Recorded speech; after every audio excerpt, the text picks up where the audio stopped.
welcome to the Way of the Illuminated Warrior Global Summit Series. Today I have a special guest who I know you're going to love.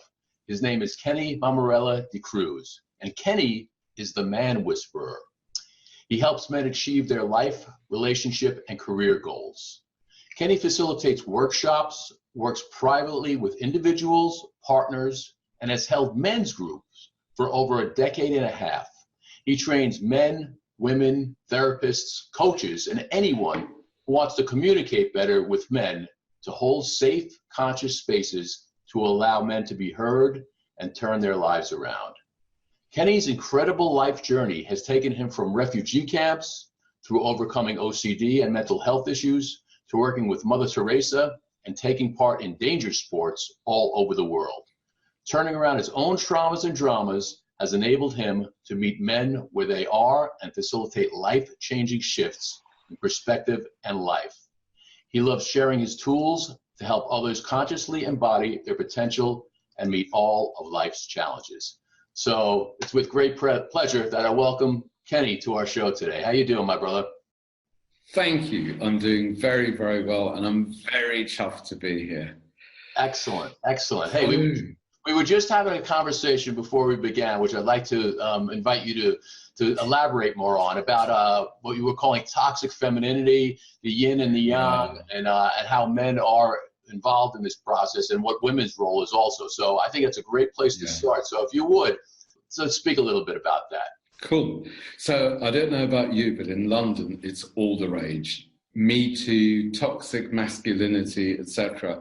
And what really upsets me is the way that toxic and masculinity seem to go together, and it seems to be about men, where for me, there's masculine and there's feminine in every man and woman, and everything across the board. So if masculine and masculinity is yang and loud and out there, and feminine is yin, and it's more soft, and it's more kind of withdrawn, it's more in, then toxic masculinity is overdoing the loud. And what I've noticed, and it's very strange, I would say the two things, after 16 years of running men's groups, the two things that I would say run men more than anything is, on one side, the fear of abandonment and humiliation. On the other side is guilt. And it's like, I can't bear causing pain, being in pain, and feeling pain. So what we've been talking about quite a lot recently is the way the strongest, most, powerful, even bullying man can crumble as soon as he is withdrawn from. And very often it's from women. I mean, again, it's not necessarily a man-woman thing. It's more a masculine-feminine thing. But generally, the men turn into little boys as soon as they are withdrawn from, as soon as there's the silent treatment, as soon as they fear criticism.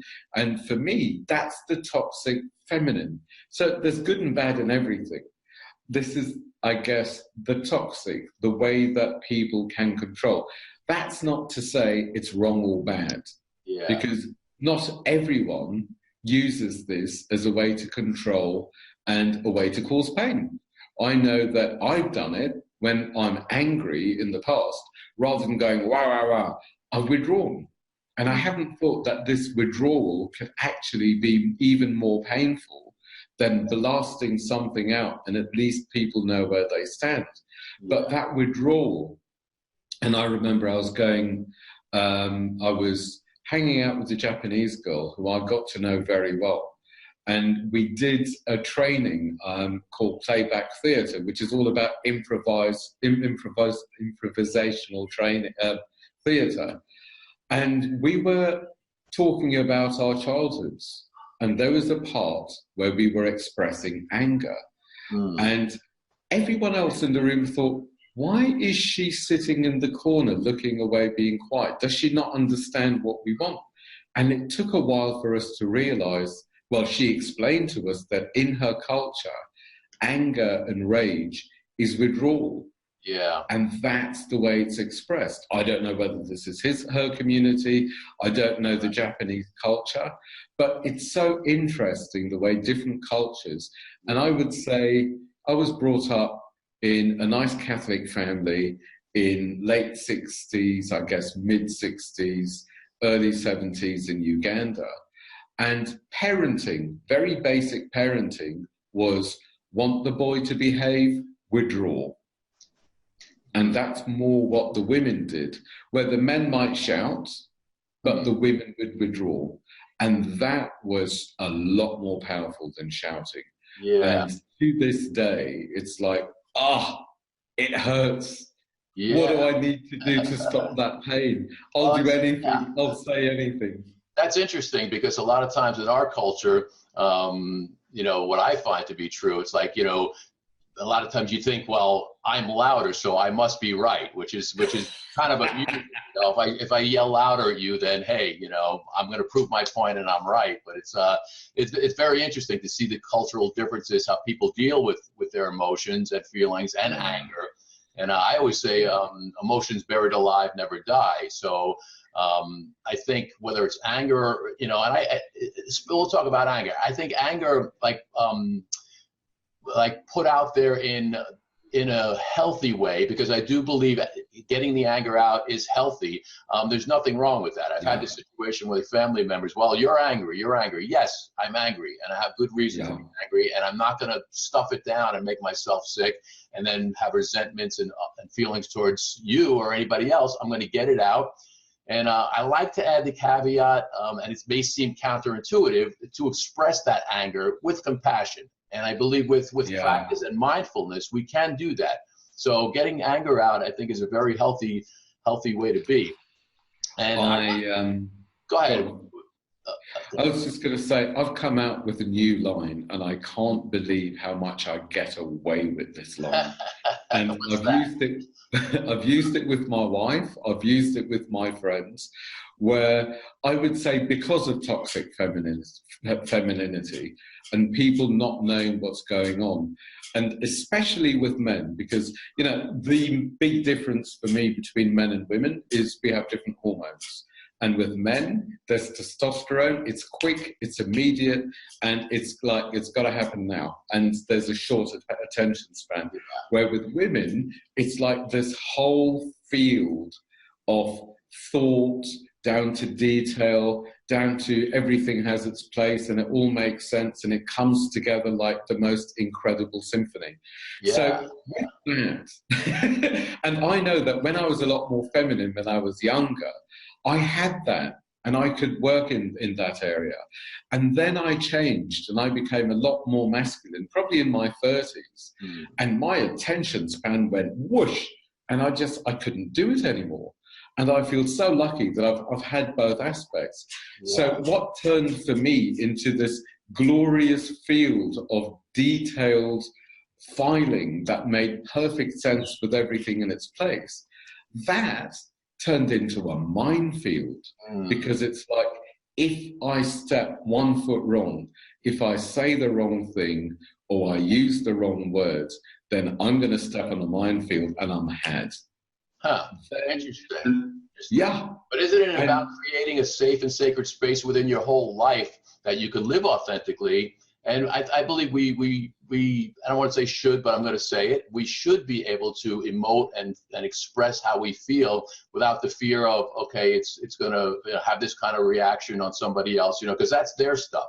You know, it's like the 4 agreements. Yeah. Take things personally, you know, and don't make assumptions and all. So it's I think it's just really important to speak from your throat chakra, from your Vishuddha, like speak your truth with compassion, and you know, like Crazy Horse, the you know, First Nations people Crazy Horse, the Lakota chief said, the truth is bulletproof, and I really fully believe that it is. You know, when you tell fibs or lies, it's self-perpetuating, because one lie leads to another. So when we speak our truth, you know, it's up to the other person. They don't have to accept or resonate with that truth, but the truth is out there, and you know, then you could go from there. I think that's a good way to be anyway. I don't know how you feel about that. In the ideal world, in a world where there are no menstrual cycles, there are no menstrual cycles, There are no hormones. Everyone sleeps well, and there's no anxiety. Perfect. But I believe that I know that, there's just been a full moon, and a lot of people get anxious. A lot of people get sensitive. A lot of people cover and survive that sensitivity through anger. Fuses are shorter. So it's fine to speak from the heart, but I really needed to learn that it's my responsibility when I communicate that the other person hears me and understands. Not that I have impeccable communication and I couldn't be faulted, but my communication needs to be understood, and that's my responsibility more than the other person, because it's my communication. So I would say that on one hand, and I would say on the other hand, for example, there's Marshall Rosenberg's nonviolent communication, impeccable, and the perfect tool for passive aggression, unless what you just said, unless there's that heart connection. Once there's the heart connection, then we're coming from truth. And then things can really work, because we're both in alignment, on the same side, and listening. And I would say one of the biggest gifts that I give, or I'm trying to give, at least to Londoners or humanity, is to be able to listen to men, to be able to hear men. Where very often when a man's in trouble or a man's vulnerable, then it's like other people might want to fix him or save him or upstage him, or sadly say, don't worry about it, it happens to all of us, have another drink. And people don't know how to meet a man and how to be with a man in a place of pain. So, I mean, it's very, very well known. And I feel that this has saved so many relationships, where I have learned to say to my wife when she's debriefing a day, before you carry on, do you want me to fix anything, or do you want me to listen? So do you want me to be a man, or do you want me to embody the sacred feminine, is what you're saying, And the thing is, when she says, I want you to listen, on one hand, it's a relief. On the other hand, it means, so that means that you have to be in pain as you say this, or at least my projection is you're in pain. That will bring up my pain, and I have to sit with my pain without fixing it and be in this space with you until it passes. Meanwhile, as a maybe an immature man, I couldn't deal with pain and I'd have to fix. As a mature man, it includes my feminine, which means I can feel it, I can be with it, I can sit with it, and I can let it pass. Yeah. The line that I am blown away that I get away with is when I say, the crap in your head is worth gold when it comes out of your mouth. And I find that so many people, it's like, I'm going to think this through and I'm going to get it right, and I'm not going to go up in that minefield, and I'm not going to be criticized, and I know I can do this right. Meanwhile, there's a disconnection from the conversation. The only connection's in my head, and it's a connection with fear. So I've lost the connection with you, I've lost the connection with love, and it's like, it's going on here. And then when something's said, the other person needs to kind of second guess what that second guessing was about, to have a conversation in theory. That's exhausting. No one knows what's going on. But whatever comes out of the mouth, even and especially if it's a mess, it's like, here are my messy thoughts and feelings. Now, where are we with this? And it's worth gold, because there's love in it, there's fear in it, there's history in it, there are insights in it, there are pearls of wisdom. Who knows what's in there, but better out than in, and better shared safely, because then something can really, really start. Yeah, that's a great point. I love that. It's I mean, really, there really are only two things: is love and this fear. And take a look at that.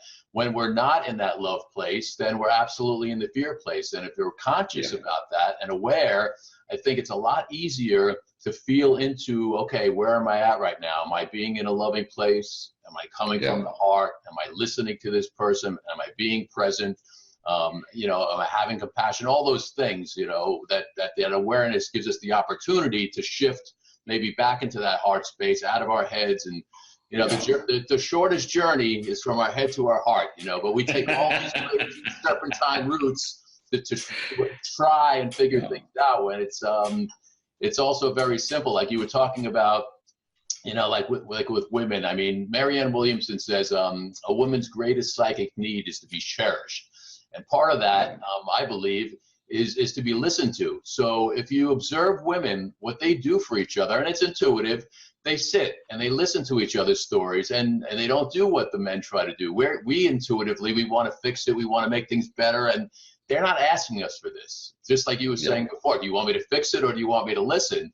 Exactly. So how much healing comes from just being present and listening to somebody? It's incredible. That's like really such a great gift that we could give to anybody in need that just wants to have an outlet to be able to share, and we just listen. We don't have to judge, we don't have to fix, we don't have to do any of that. Just be present and in the moment. It's a beautiful thing. Yeah. And yes, that's where, go on. I wanted to ask you, because a lot of this work that both of us are doing is about healing traumas. Now, you went through a lot of different traumas in your life. I don't know all of the different things. So if you would like to share that with the audience, like what kind of things that you went through, and how did you find healing and a way back to, or just getting to a place of balance and feeling healthy and whole? Yeah. Well, some of my traumas were quite life-threatening. As you asked that question, it reminded me of this very strange emotional memory that I had. And this memory was like, for years, did I betray my mother? So I'm a refugee from Uganda. My family were on the death list. The Secret Service were after us. Our phones were bugged. We had death threats by phone. We were followed, and we had to go into hiding. And while we were in hiding, and I guess my family were a little known, my mother used to run the Catholic bookshop that supplied all the unis and the churches. I had the best toys in the country. My father ran the parcel department, so for the Uganda post office. And I think he might have got on the death list because there were a few people that were supposed to be killed that he took out of the place where they disappear. And there was a lot of violence. People were taken into a back room and they were beaten to a pulp. And he risked his life and put a stop to a lot of things, an awful lot of things. God bless him. Yeah. So we were in hiding, and we stayed with my aunt and uncle after a phone call saying, we're going to come and kill you tonight, which was very thoughtful. My father had a friend in the Secret Service who he went to school with, so we got to know what was going on the inside. And then the guy said, your name is quite high up now. We've never met. We don't know each other. This is the end. So, my fantasy is maybe he had something to do with the phone call saying, we're going to come and kill you tonight. So that's when we went into hiding. So the memory is something around my mother and soldiers and my abandonment, but it didn't make any sense. And it took a lot for me to try and, because if we talk too much, then especially when we were surviving, someone might crack. And if one cracks, we might all crack. And if we crack, then much as, my father, so we left without him and he was smuggled to Italy on the day he was supposed to be killed. So there was a lot of trauma. We were bullied and abused in refugee camp. And then when he showed up again, he was different. We went to his refugee camp. So with all of these things, we were surviving. We couldn't afford to talk about things. We had to hold it together. So I couldn't ask questions, and I didn't want my mother to be carrying all of this. And my brother and I had a lot of questions. And I realized also the way that people, certainly including me, have false memories. And one of the false memories I had was at the airport before we were taken away. my father putting his hand on my shoulder and saying, you may never see me again. You're the head of the family and you have to take care of your mother and brother. I don't know if that actually happened or not. But what I do know is before we left for the airport, my father, brother and I were just lying down on a bed, and my father started crying, which is very out of the ordinary. My brother ran to my mother, and apparently he said it then. He might have said it later, I don't know, but then gaps get filled, and we're talking about emotional and logical. So my mother, I asked her to write a book to get it all out of her, so she's not carrying it. And also, so we had information to basically to set us free. Yeah. There was one. I'm going to have a quick drink so I can talk instead of cry. Yeah. That's a story. That's a lot to go through. So I'm really curious how you got yourself through it. Yeah. Yeah. There was one part in the book that just made sense of my strange memory, and that's where my mother and I walked to the end of the road near the main road. And there was a truck full of soldiers. And in those days, the soldiers just shot people or they locked them up. If more than two people were standing in the street and talking, it's a conspiracy against the government. You're locked up or you're shot or whatever. So my mother and I were there. I was 7. So all of this happened when I was 7. And the soldier, who was, I don't know, the head soldier in the truck, saw my mother, told her to stop. The truck went further, turned around and came back.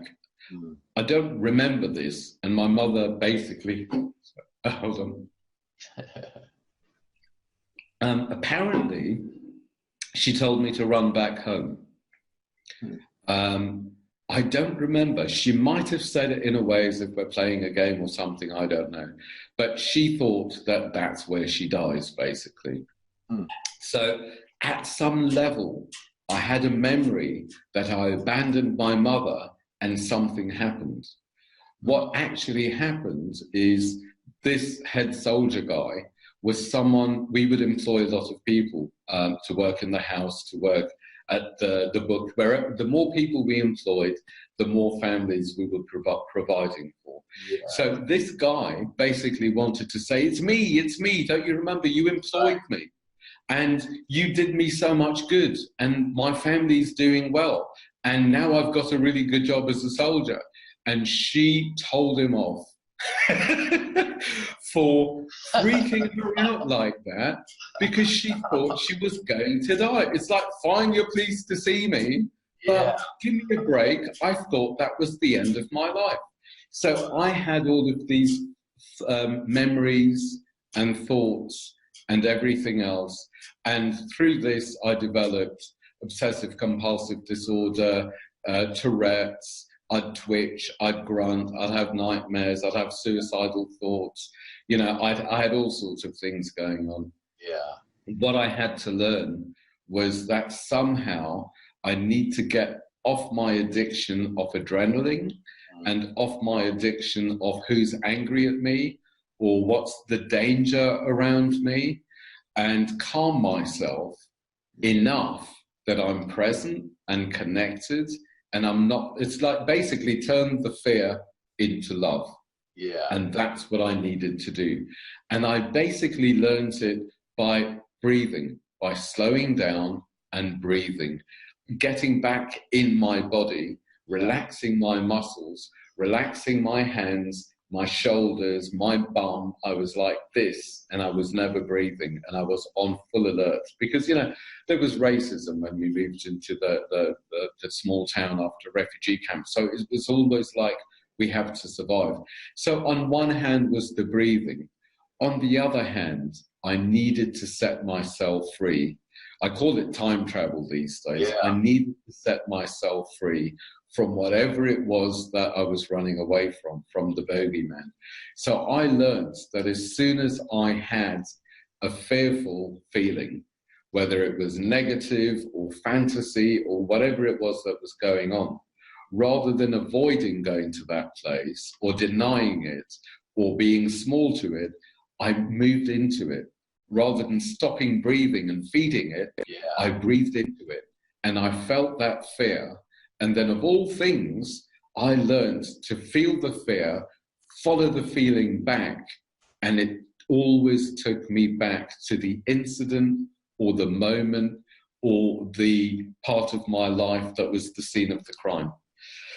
And rather than remanufacturing situations to feed my fear, I went back to the source of the fear, and I learned how to get the man in me to take care of that scared little boy in me. So I'm not sending the boy into the war zone or my fantasy war zone, but the boy knows he's safe. And the man in me can be present and connected and respond to life rather than reacting and recreating. And that's the time travel that I teach people now, is breathe into it and feel where it takes you and take care of that part. And it's the same thing works in the future. People can be really scared of, I don't know, speaking on stage or whatever it is, or going on a date and falling in love. And I say, look, get into the feeling, be clear about the life you want, the day-to-day life with this woman of your dreams, and feel into it. Move into that place and really feel it. And when you go on the date, then you take that feeling rather than your fear and bring it present to the date and see if it fits. But this time travel shenanigans seems to be working a treat. You ever read The Time Traveler's Wife? There's a lot to be said for time travel, but yeah, that's awesome. It's really all about being in the present moment, because the past is it's past is a lot of trauma and when like what coulda, shoulda, woulda, and the future is not guaranteed. So it really is all about being present and being in the moment. And what you were talking about, which is an amazing story. I'm glad you survived, my friend. Otherwise, I'd be sitting here talking to myself right now. But I mean, I just see what you went through, and in many different ways. So many of us are in that fight, flight, or freeze mode, like every day of our lives, and that like cortisol, that just and the adrenaline that pumps through our bodies. Our bodies are not able to really decompress and relax. We're in a state of stress so often, so much of the time. When you really stop and think about it, it's like, wow. I talk to so many different people, men and women, like they're stressed all the time, and they don't have a regular or daily practice to meditate or just even sit and chill and just not let all these little buzzing, annoyances get us all stressed out. And it's so important to get that, that serotonin and the dopamine going, rather than being that fight or flight cortisol buzz. That's really very unhealthy. That's what makes our bodies like shut down, and we get ill from that. So, so what you're saying is very important. I was addicted to it, because if I didn't feel that, that means that I've got my eye off the ball and something really bad's going to happen. So better the illusion that I'm in control and I know the bad thing, then I'm safe and something might happen. So it was really quite a big turnaround. And there's a huge gift in this. And this is, I would say, the magic of the matrix of life, is as people find the scene of the crime and they start to unlearn it, because it's like, it's not true, but it takes a little time to unlearn it, to notice it, to take a deep breath and breathe in, thinking, thank you for reminding me who I used to be, so it's gone in the past and there's space to be present and connected here. And as they do that and they unlearn it, I have always found that the tools for their pathway reveal themselves. It's almost as if they're hidden in the shadow, they're hidden in the dark shadow of the trauma. And as the dark shadow has light on it, then the gold shadow of the tools for pathway are revealed. That was almost poetic, wasn't it? Yeah, very sweet. Yeah, you're a poet and you don't even know it. Yeah. I like that. I like that. Yeah, no, that's some really, really great points. And I want to ask you something that I've asked a number of other people, and I've gotten feedback that it's been helpful, and I know it's helpful for me. So all the beautiful work that you're doing now in the world, and obviously you're in a good place with yourself to be able to put this this wonderful vibration out there. So if you look back, you know, all the things that you went through when you were 7 years old and being a refugee and the trauma and thinking you were going to die and your parents were going to perish and all, looking back from the place you're at now, that place of wisdom and more healthy whole being, what would you want to say to little Kenny as like a mentor and a way of healing, you know, because we do have the opportunity to go back and heal our child, you know, our childlike self. What would you say to yourself now, like the Kenny of now? What would you say to little Kenny to bring some inspiration and healing and balance and grounding into your life? I know exactly, and it almost feels something that I very, very, very rarely talk about. And it was it was a huge imposter syndrome as a very young child. And my fear was that I would be found for being the alien. I would be found and I would be in deep trouble because I'm not like the rest of the humans. And I figured this out when I started talking, and I would have, I don't remember things that I used to say, but I used to have strange reactions from my family because I would basically name people's names that I'd never heard of that were going to die, and they'd die. Or the phone call, or someone, I remember my aunt showing up. She lived in Holland and we were in Uganda. And as the dinner table was being set, I was making a little bit of a fuss. It's like, why aren't you setting a plate? Her name was Auntie Philomena. Why aren't you setting a place for her? And as we started eating, she comes in through the door. So with all of this, I didn't know what was normal and what was not normal. I didn't know what I could talk about and what I couldn't talk about. And from being a little bit kind of spooky for the family, nice Catholic family, it's not very cool to be like this. Then I got into a kind of like evil complex. If I knew these things, should I have stopped them from happening? And then it got even worse. It got into, if I knew these things and no one else knew, did I actually make them happen? Did I cause this to happen? So it was hell. And there was no one I could speak about it with. I mean, it was later on that my parents met people and said, well, this is what's going on. But I was so isolated and so alone and so confused and so scared. And what I would say to him is, this is nature. This is normal.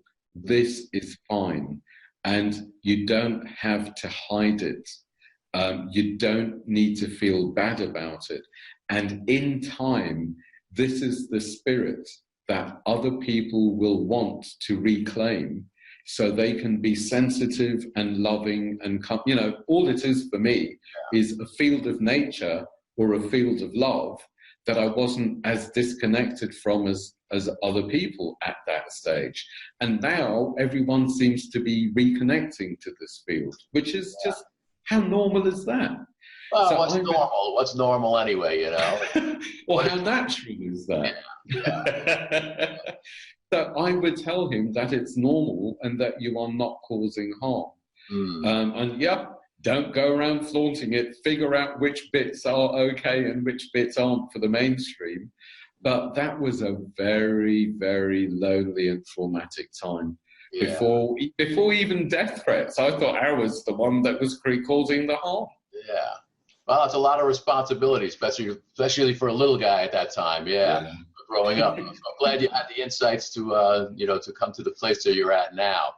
So, so yes, before I forget, Kenny's got a very generous gift that he wants to offer our audience. So if you would share that, that would be great.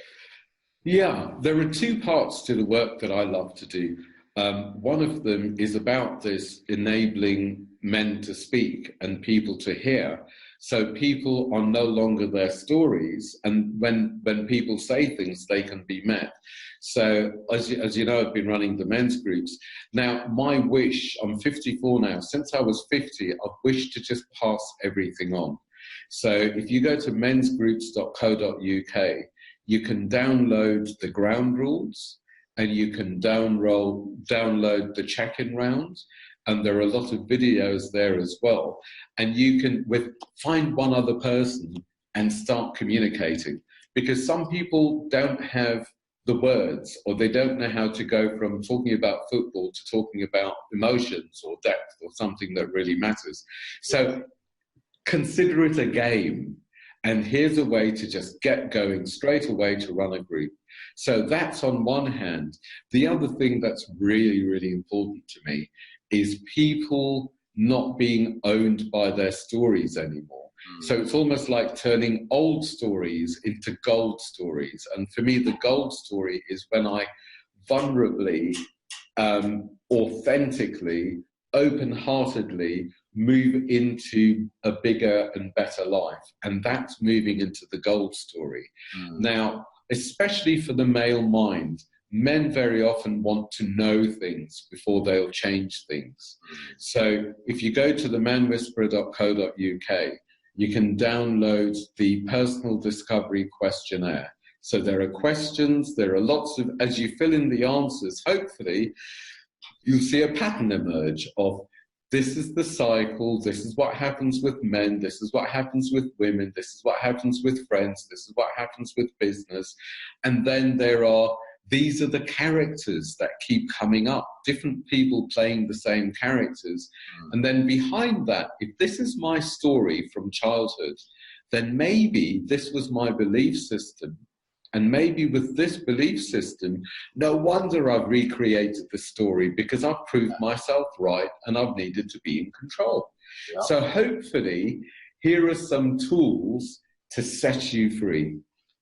Yeah, beautiful, beautiful. Thank you for that, Kenny. That's awesome. So, yeah, this has been wonderful. But before we conclude, I want to give you the opportunity, one last pearl of wisdom that you want to leave with the audience that you would like to share. Oh, here's one. Woo. So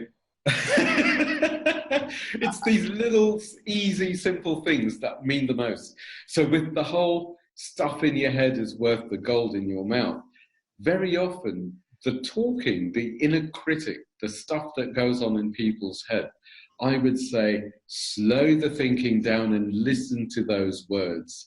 And in that moment, ask yourself, right here and right now, is it true? And if it's not, take a deep breath and breathe it by, and make space to be true to yourself so life can meet you and lead the way. Beautiful, beautiful. I love that, man. I love that.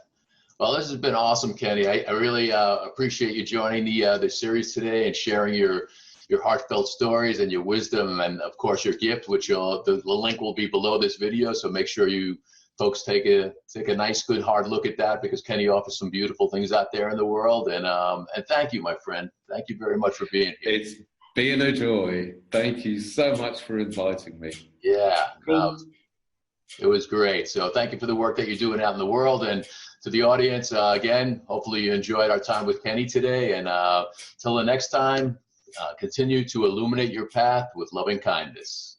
Namaste.